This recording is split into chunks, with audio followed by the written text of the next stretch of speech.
Welcome to the Just Scare Us Already podcast, where we discuss horror movies both old and new. I'm your host, Cheyenne, with my co host, David.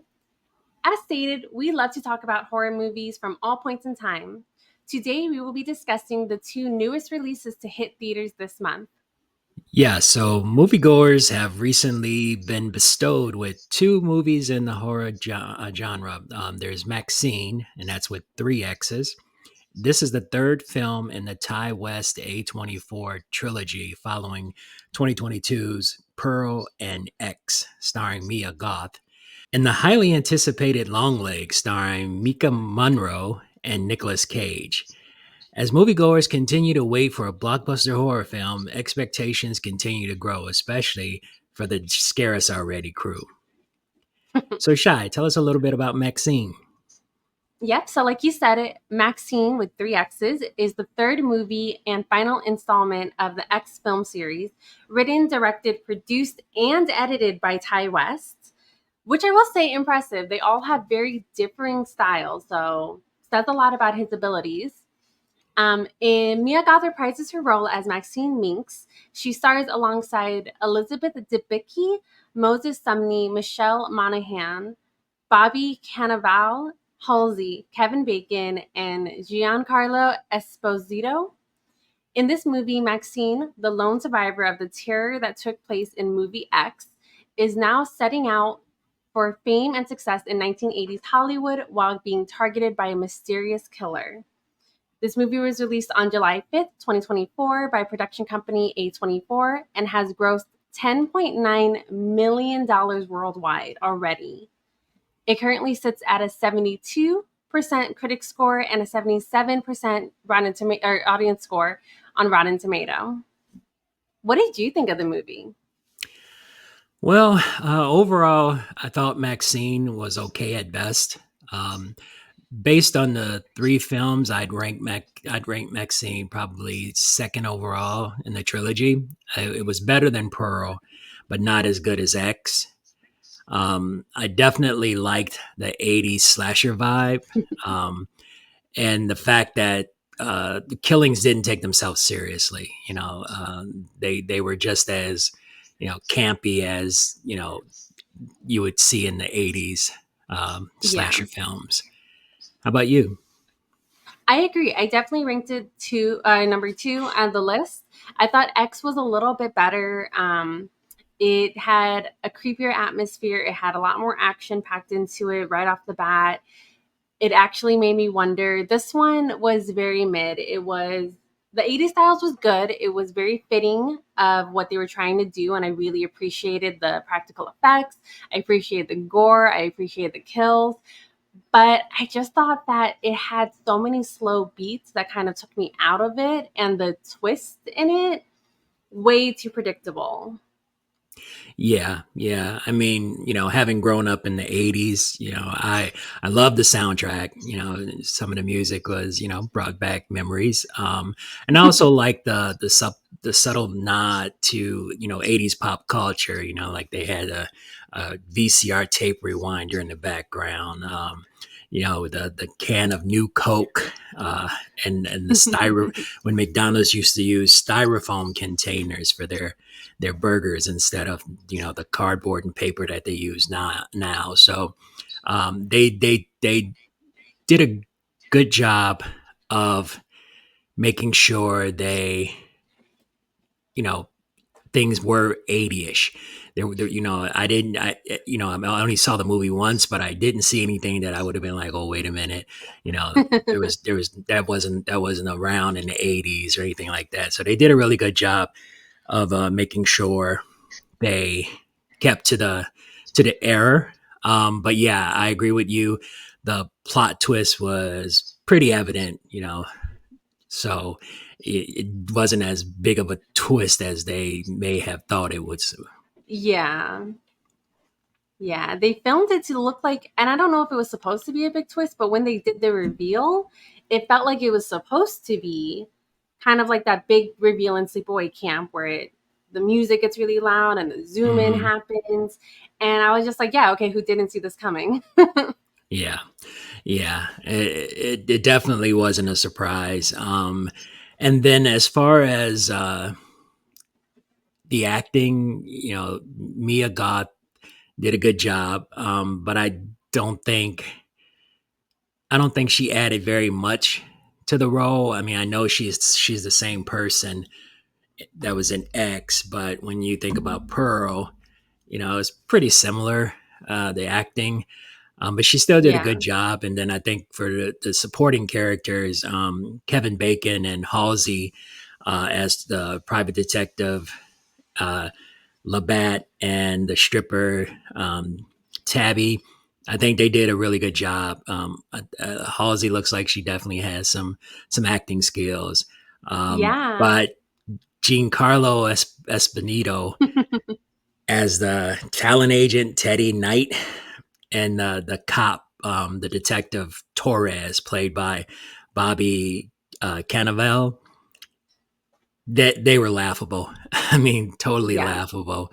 And again, it kind of goes with the campy '80s slasher films, where you got the dumb detective and someone that just overplays their role. So yeah, definitely laughable in those two characters. Yeah. I don't know if that was meant to be comedic relief or what, but I could not take him seriously as a detective. I didn't mind Giancarlo Esposito. I thought he was okay. He played a good sleazy agent. But yeah, Bobby as the detective, I just could not get behind. And I don't know if it was the writing or the acting, but Mia Goth did phenomenal, of course. She really does understand this character, but I will agree. I don't know if it was the writing. I don't know if it was the editing. I don't know if it was the focus on the murder aspect. I just felt like her character lacked something. Hmm. It felt a little like it could have been anyone in her position and it wouldn't have changed a thing. But besides that, I loved Mia still. I thought she did a really good job. Audiences seem to not really agree with us as X received a 94% critic score and a 76% audience score versus the 72% critic score from this movie and the 77% audience score. And then Pearl got the highest audience score with Really? 83%. Yeah, and 92% critic score. So it got the Pearl got the second highest critic score and the highest audience score. Hmm. And this movie, Maxine, received the lowest critic score and the second highest audience score, but barely beating X. Okay. So yeah, I guess Yeah. people don't agree with us. And I don't know how much of it was built up though, because Pearl and X came out what 6 months between each other, one in March Hmm. and one in September. And then this one came out 2 years later. So I don't know if Yeah. people were hyping this movie up too much or just kind of didn't care anymore. Yeah, I mean, I don't think a lot of people, because me myself, I didn't know there was a trilogy. Hmm. I knew that Pearl and X were kind of tied together, but yeah, I didn't know that there was a third film. So when I first saw the trailer for Maxine, I thought it was a totally different movie. No, same. I did not think it was going to be the same. I had not watched X at the time. I watched it really recently when this movie was coming out. So I knew X and Pearl were connected. I knew I didn't like A24, so I wasn't going to watch either. But then seeing Hmm. this trailer, I was like, oh, okay, I guess there's a third movie. I suppose I'll watch them all.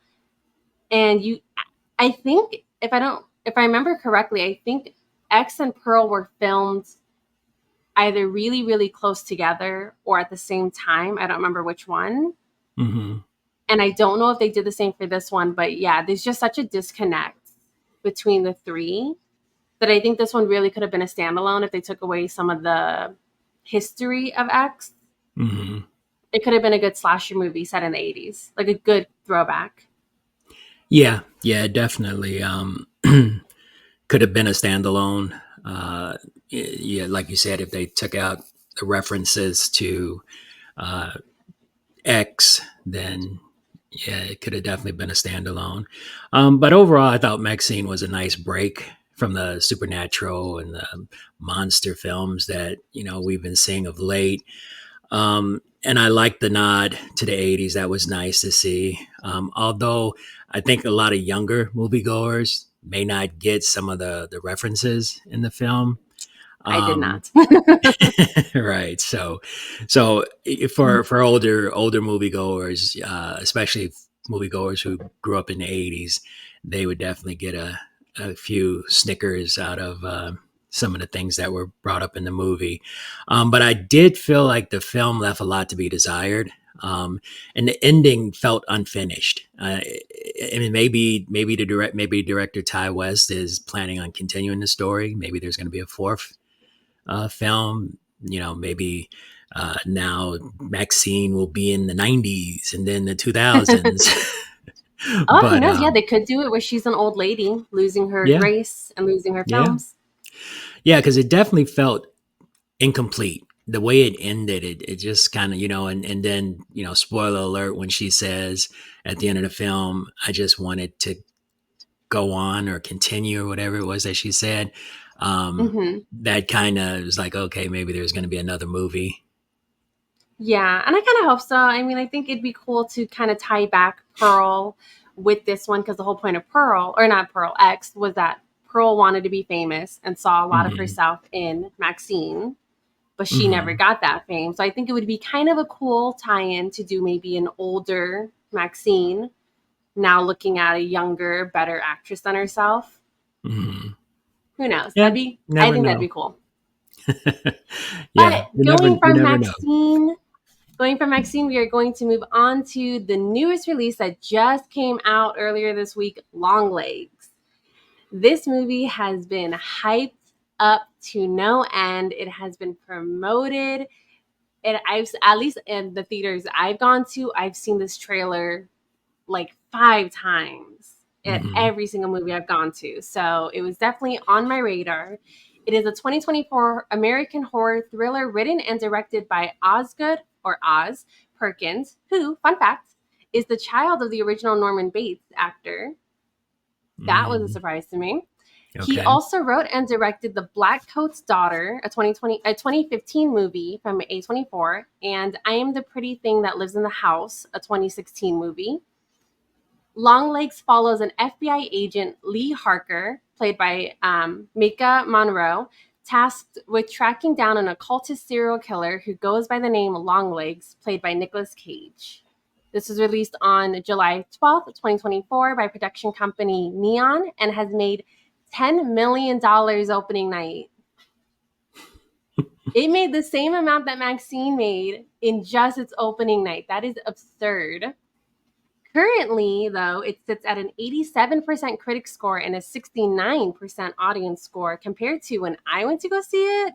I think it was still sitting at 100 on both.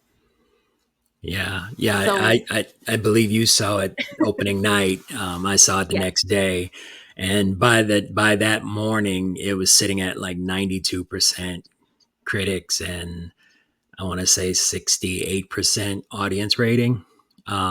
So I didn't go in with high expectations because you usually can tell when audiences don't like a film. It's Hmm. usually not a very good film, and Long Legs was a big disappointment. Like you said, the trailers for the film was better than the movie itself. The way the trailer was edited, it made it seem a lot more intense, a lot more. Um, Hmm.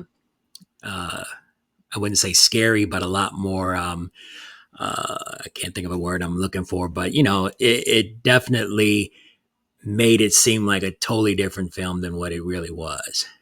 It looked like Um, Zodiac Killer or Seven to me from the trailer. hmm. Hmm. Like I thought it was going to Yeah, be a cat and mouse, FBI versus serial killer movie that was going to be so interesting and all these little clues and breakdowns. right.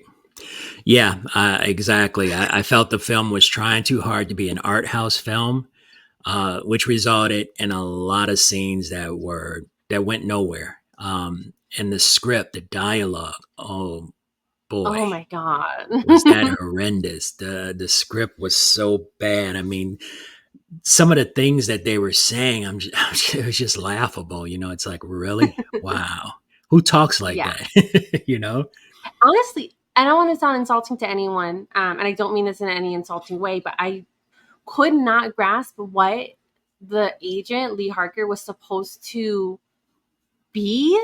Hmm. I thought she was mentally ill or something because the way she acted was so awkward and stilted and weird. And I get Yeah. towards the end why, kind of, but oh my god, was it annoying to Yeah. watch? Yeah. It was, and the Mika Monroe, who plays Agent Harker, she played the character so deadpan and robotic. Yeah. Is I felt nothing for her character, and it, like you said, it irritated me. I wanted to reach in through the screen and shake her and be like, "Hey, what's your problem?" It was just so. Yeah. Oh. And like Nicolas Cage was in his element. It was the weirdest Nicolas Cage has been in a while, in my opinion. I've seen him Hmm. in Mandy and the Space Purple or Color of Space. Um, and those movies were wonky and weird. Mom and Dad also wonky and weird movies, but Hmm. grounded.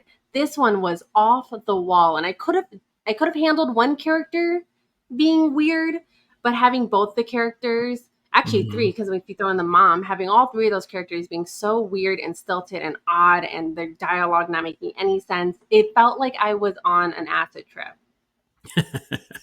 Not that Yeah, I've ever been yeah, on one, but yeah. Nicolas Cage definitely was a little too over the top. He took the subject and made it more clownish than sinister. hmm You know, I felt some of the scenes that he was in, it was just like, you know, clownish. And I was just like, yeah, well, why am I supposed to be afraid of this guy? You know? because he's So, so weird. I guess that's why. yeah, It's but because he's so creepy. You're supposed to be scared of him. right. I thought the very beginning was really good. That Hmm. first scare, which I'm not going to spoil, but the first scare freaked me out. I was like, "Ooh, the ambiance creepy. Nicolas Cage is weird. This is going to be really freaky."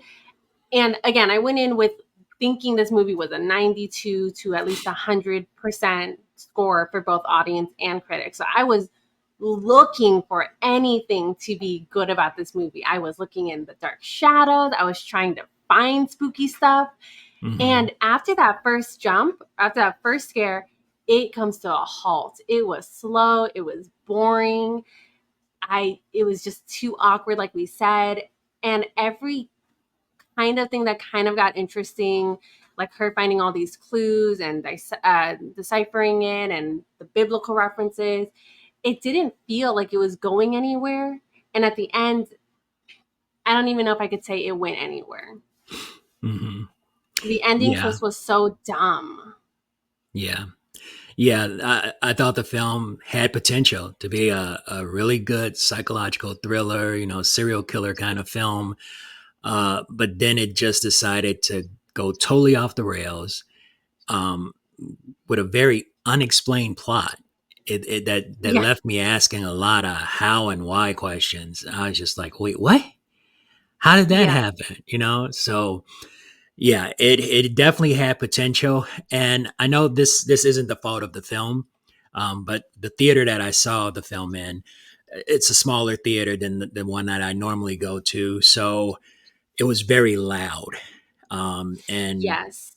the lead FBI agent, played by Blair Underwood, his voice was piercingly loud. I mean, because it's like he was yelling all his lines.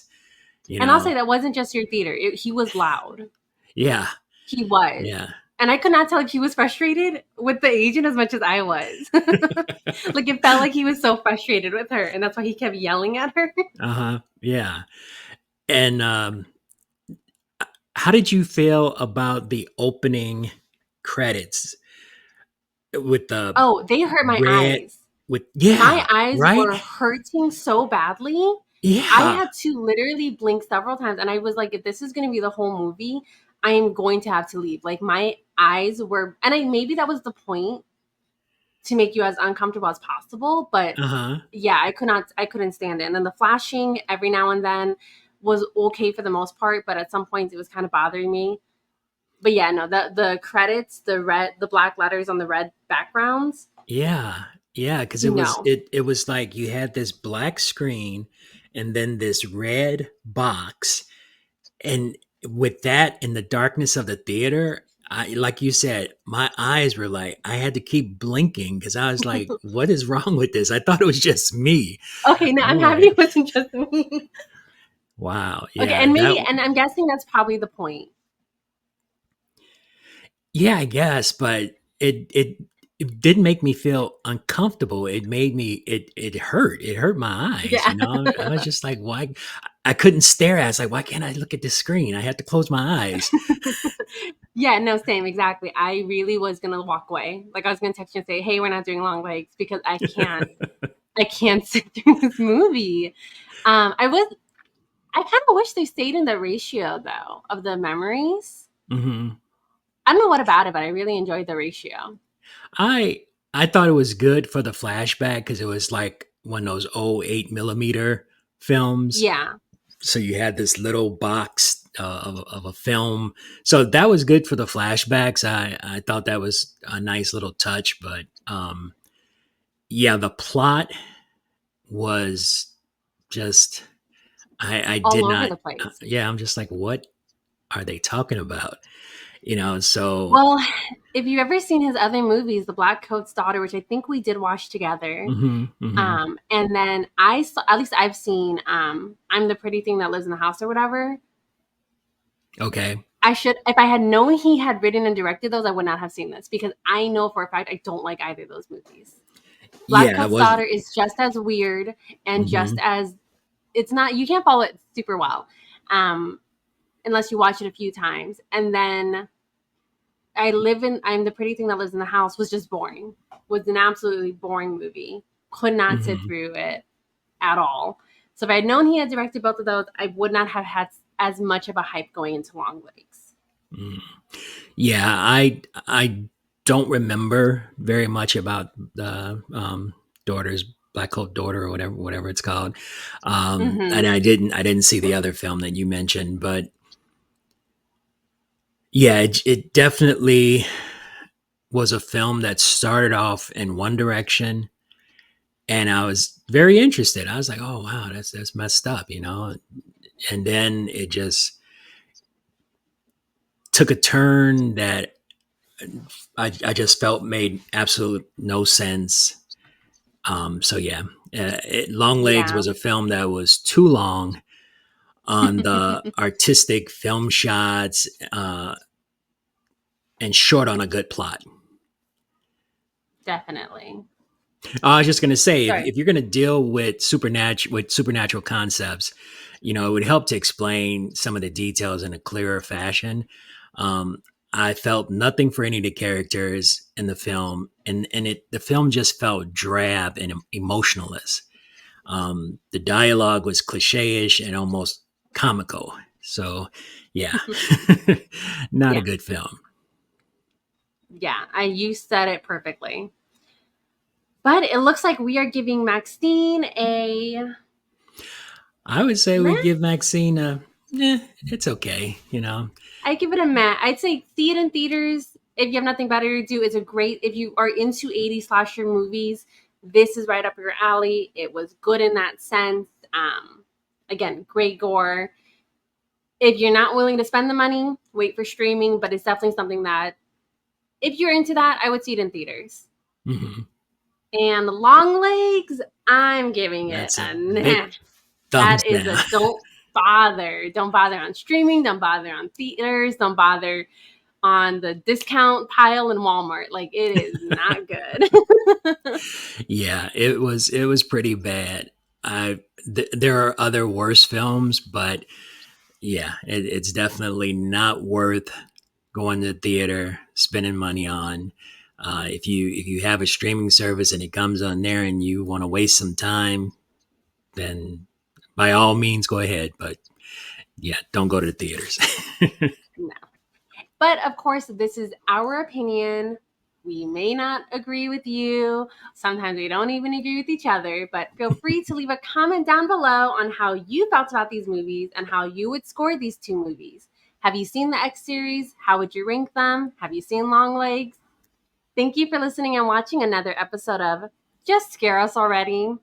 Don't forget to like and subscribe and catch us in 2 weeks for the next episode to see if anything has managed to scare us yet.